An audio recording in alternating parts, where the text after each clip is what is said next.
Hello Bonnie，我是圣诞老公公，现在正坐在北极的木屋里。我刚刚翻开了我的好孩子名单，在上面看到了你的名字，这让我非常开心。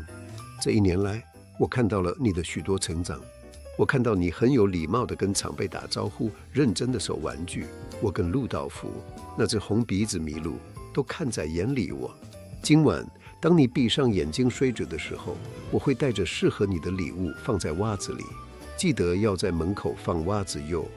你是一个很棒的小朋友，我要永远记得开开心心的，用于表达你的情绪与感受，愉快探索的学习。